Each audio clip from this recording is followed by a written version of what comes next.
Baby, there was a whole entire squirrel. So I just want to be completely transparent with y'all. Eggplant look a little brown and hard. I did not come out here to open it. They don't look terrible, but they don't look good. Lord, you didn't kill these plants out here, babe. We have garlic coming up. So these are broccoli plants that were uncovered, and it probably is going to die.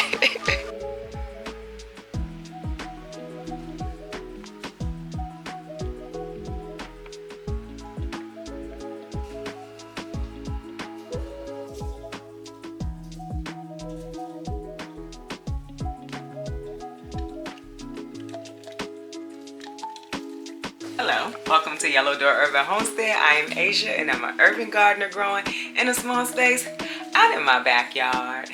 But today we're inside because it is raining. And so what I was thinking was Mondays could be a great day to do an inside tour, essentially. An inside tour of what's going on inside of my house right now in the cool season because I'm not outside that often. Although we had a really nice day on Saturday.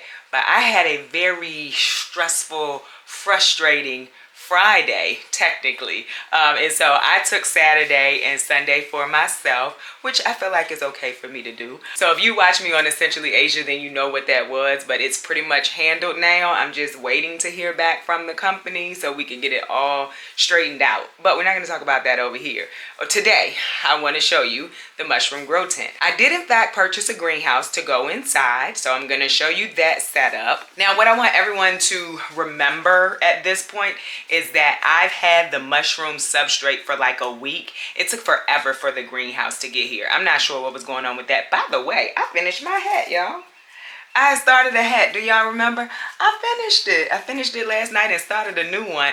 This is Tunisian crocheting, and I'm so excited. And I bought a pom-pom maker because I did this with my hands, and it is the tiniest little pom-pom ever. But I'm going to be very proud of this hat, and that's the only reason why I'm wearing it inside. It's because I'm proud of my little hat, y'all, and I wanted to show y'all my hat. So it'll probably come off eventually, but I wanted to show y'all that I finished my hat. Okay, so what I was saying was I have had this mushroom substrate for about a week. And so if we don't get mushrooms off of it, I don't want anyone to think that it was the substrate. I've had it for a week in a box. And so I'm sure that's not how that was supposed to go. So we're still going to follow them. They are in the grow tent. I'm going to show you how I have it set up. I put one of the substrates, one of the drier substrates, probably not the best thing, in the Bootstrap Farmer tray. So we're gonna see, I'm gonna show you that. I'm gonna show you how they're set up in here. I do have a fan in there right now. I don't have anything for humidity. I'm still trying to figure that out. I know that you know what, let's just look at it. So this is the greenhouse. I think it was about $30-some or so. I will let you know. Also, I have clothes drying. There are certain things that I don't want to put into the dryer. Like this is my shirt from Essence, the Herbalist, and this is the shirt that someone sent me over here. So I don't want to mess up like the writing on it, putting it in the dryer, so I just let them air dry. And then those are my black jeans, which I don't want them to lose the color. Baby, there was a whole entire squirrel. But I just wanted y'all to know why y'all was gonna see clothes on the chair. But I mean, that was a whole squirrel. Let's get back to this mushroom grow tent. So I think it was maybe about $30 or so. I can't really remember. It has 2 zippers, and then if I wanted to let it stay up, I could tie it up. So just like a regular greenhouse. It's rather flimsy, but for inside, I think it's fine. What I was thinking though is in the warmer parts of the season, I could put this greenhouse inside of my bigger greenhouse because you know there's a space. I still have the chairs and stuff, but I had moved them from that side. But where they are right now, I could put this greenhouse and try to grow mushrooms outside. But right now, it's too cold for me to be out there. I don't know that it's too cold for the mushrooms though. By the way, Bootstrap Farmer has resources on their website. And so I went to their website to look up instructions for the grow kit. And this is actually a step-by-step on cultivating and growing your mushrooms. So I printed it out. Y'all might want to go take a look at their website if you have things that you have questions about, because it's very detailed too. All of these pages is about growing mushrooms in their grow kit. So, and cultivating them, inoculating them, everything is in there. So I have that because I want it to be close when I'm trying to figure out what's going on with these mushrooms. But let's open this tent. I'm just gonna show you how I have it set up. It's nothing fancy, like it's nothing fancy. So this is the setup. I think I had checked this earlier. There's a little fan down here, and I did that for some airflow. Now this one started trying to grow downstairs while I was in the box. So I don't really know what's gonna happen, but I'm pretty sure this is a pearl mushroom growing right here. So that's cool. I don't see anything really happening up here in this bag or in this bag. So I don't know. Then up here is where I dumped the substrate out. So I have it covered with the black one because I want the mycelium to start to spread. Once that happens, then I will replace this with the clear top. So it's all black right now. So we will see what happens there. But that is essentially what I'm doing for my mushroom setup right now. And the reason why I put it in a greenhouse is because a few people left comments and they were like, you know, the spores can drop, you have mushrooms growing, you can have allergy problems. So essentially, I want to contain it. That's the reason why I decided that I wanted to get the greenhouse and bring it in and have it for inside. And so the mushrooms that were over here that we had covered in plastic and taped it up and stuff, I did discard of those. The majority of people were saying, you know, you need to discard. I did have some people saying, you know, put it outside, but it had mold on it.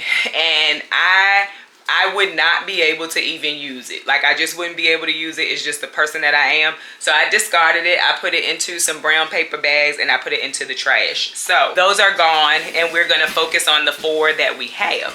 And I'm pretty excited about that. And this water bottle came with the little box mushrooms that I had grew that time, the box oyster mushrooms. So this is what I'm using to just kind of spritz in there to give it some moisture and to give it hopefully some humidity when I figure that out. And true story, when I first put them in here, because I had to soak them, I had soaked them and I put them in there with the water. So what I'm thinking is I could just put like some water in there, and because it is in the plastic, it's gonna give it some moisture in there and maybe some humidity.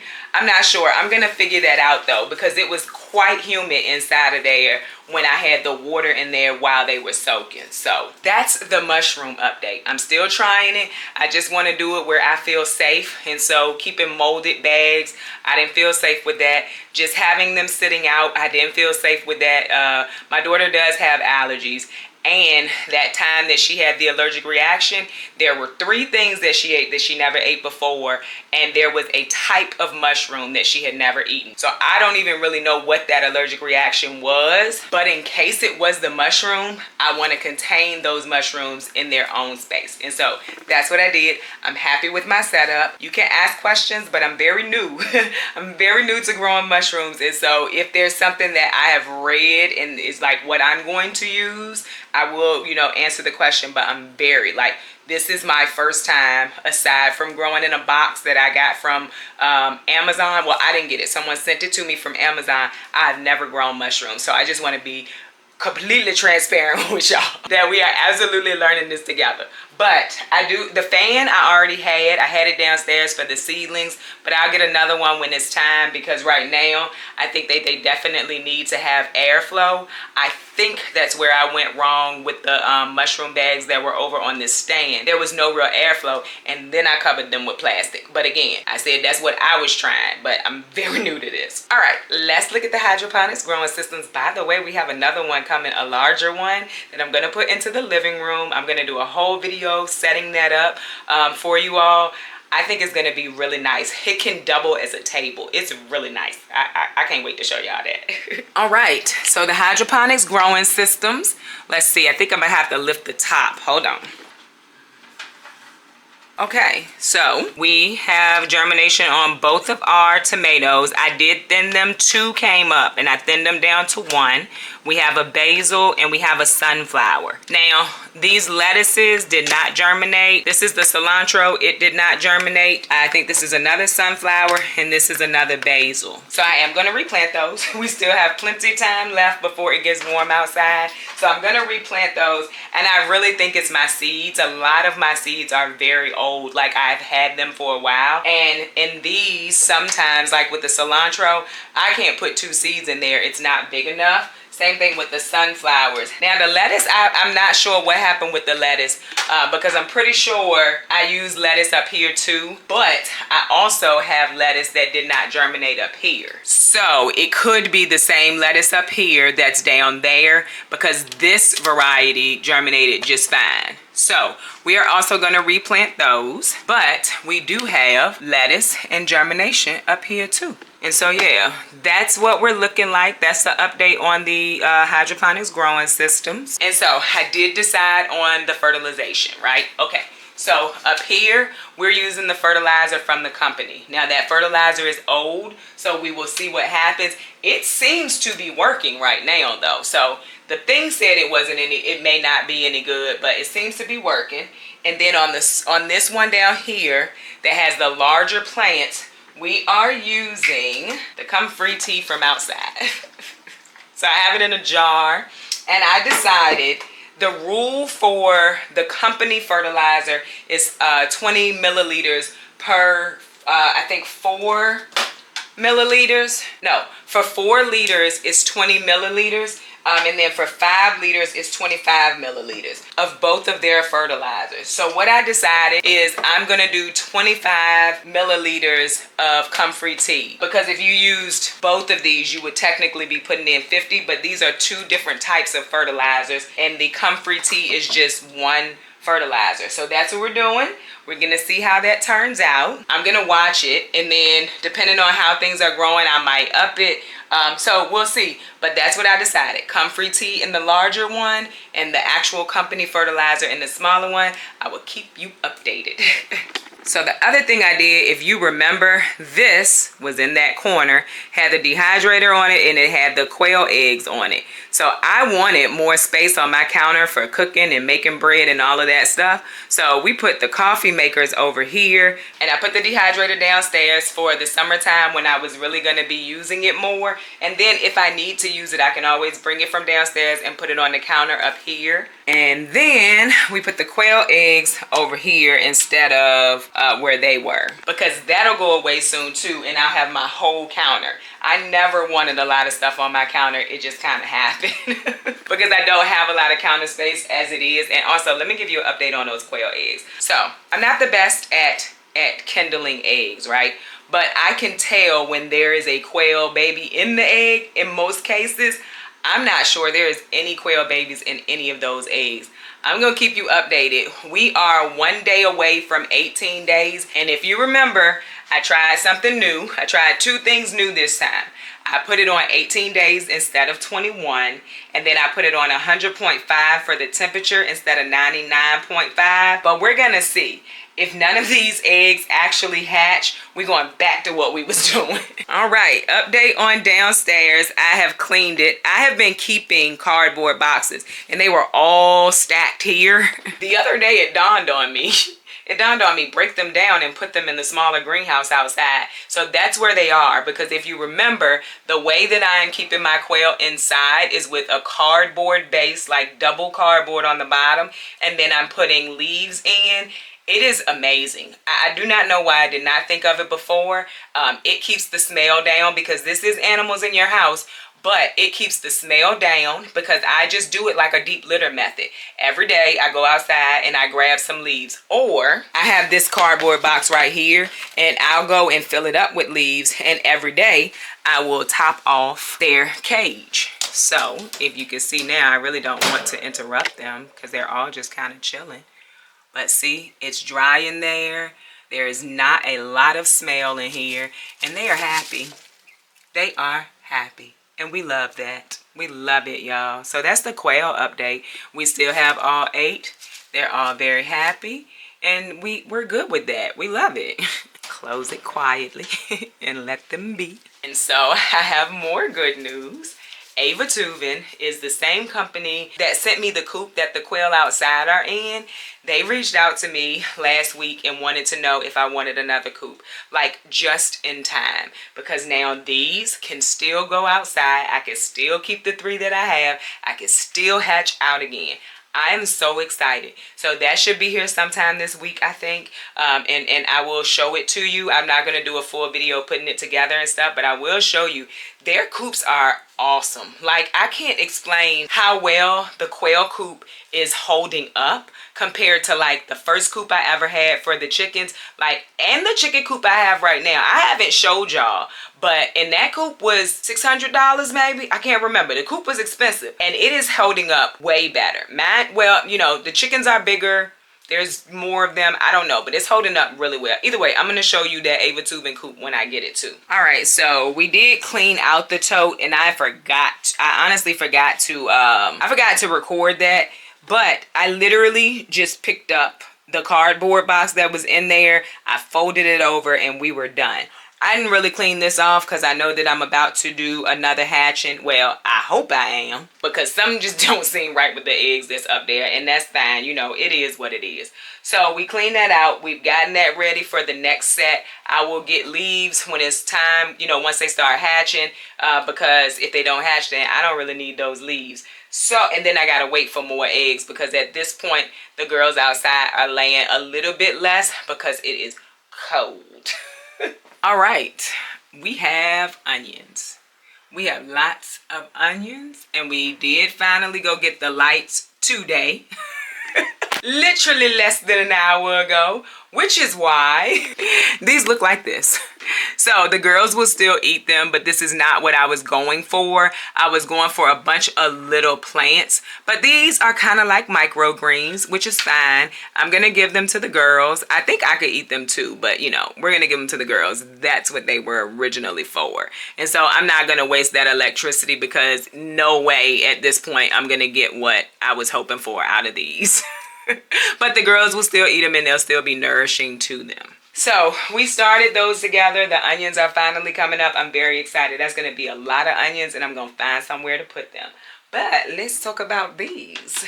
These are our overwintered peppers. They are still alive. Now, I don't know if that eggplant is still alive. The eggplant look a little brown and hard.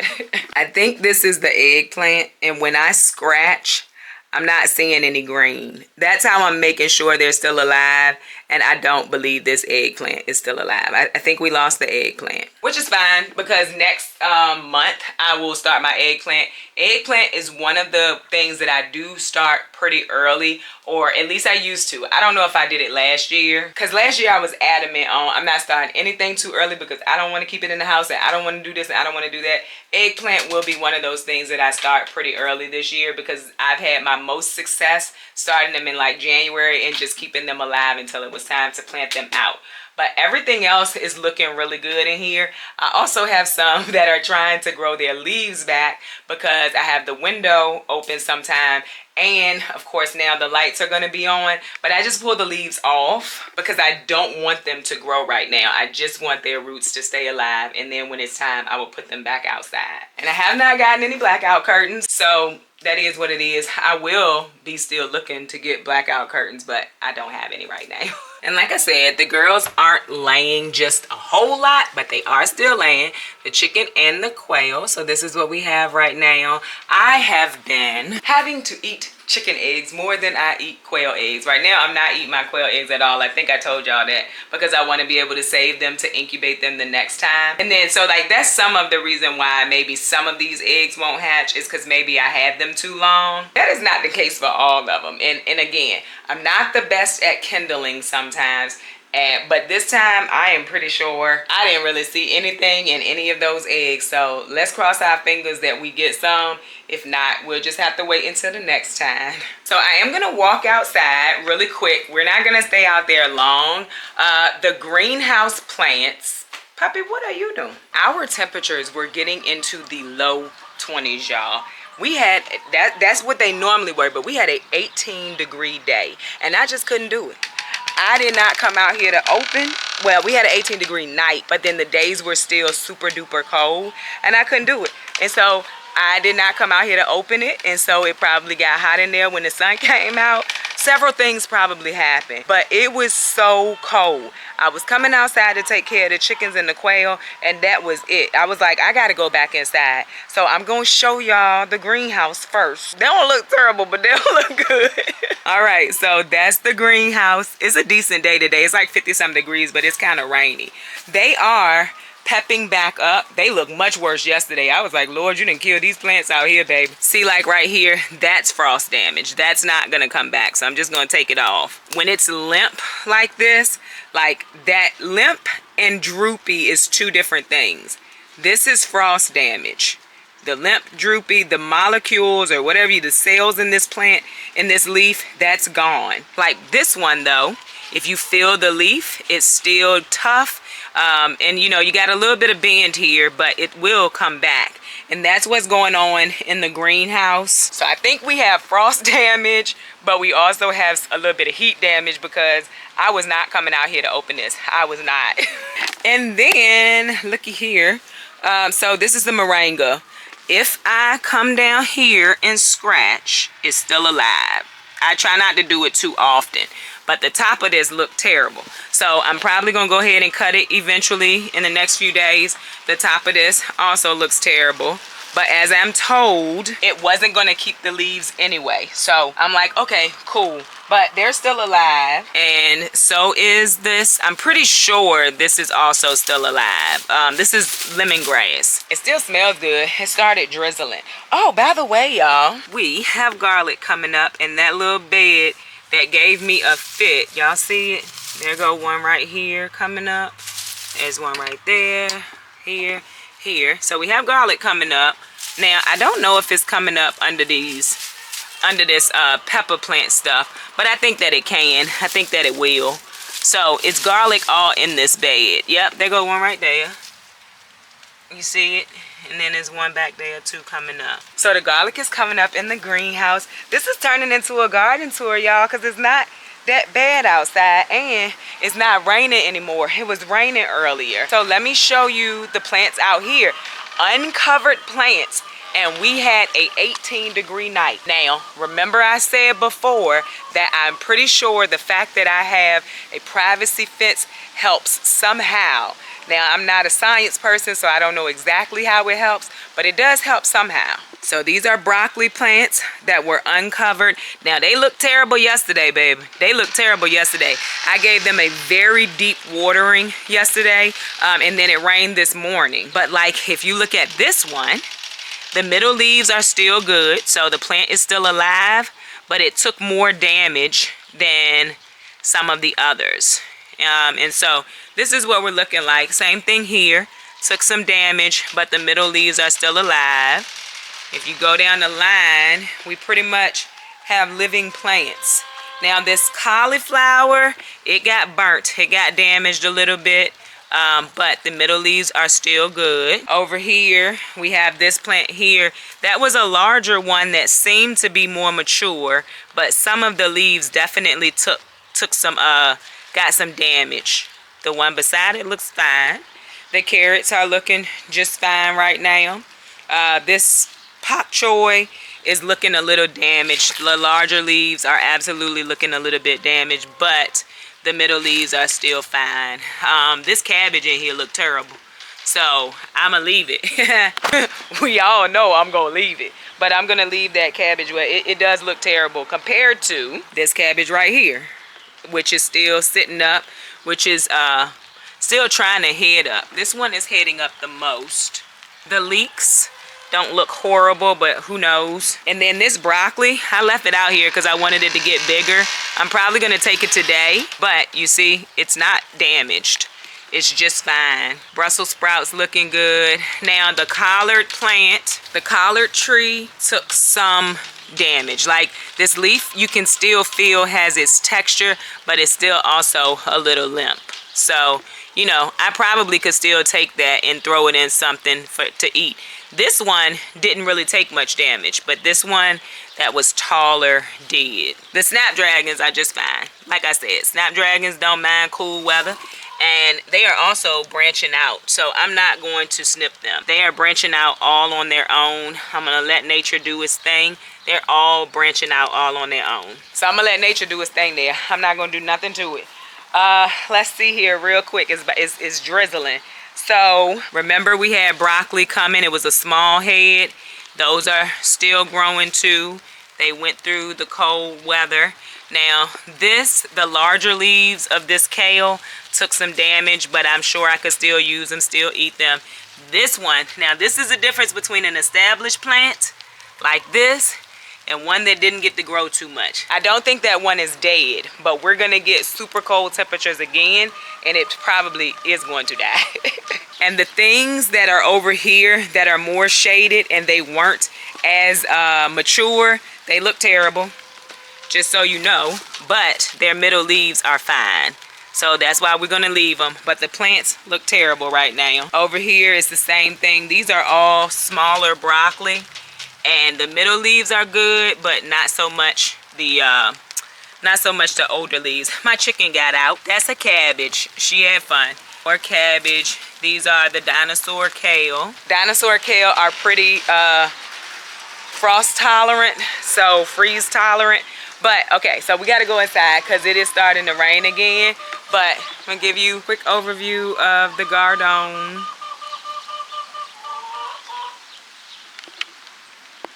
And so that is the garden and the greenhouse.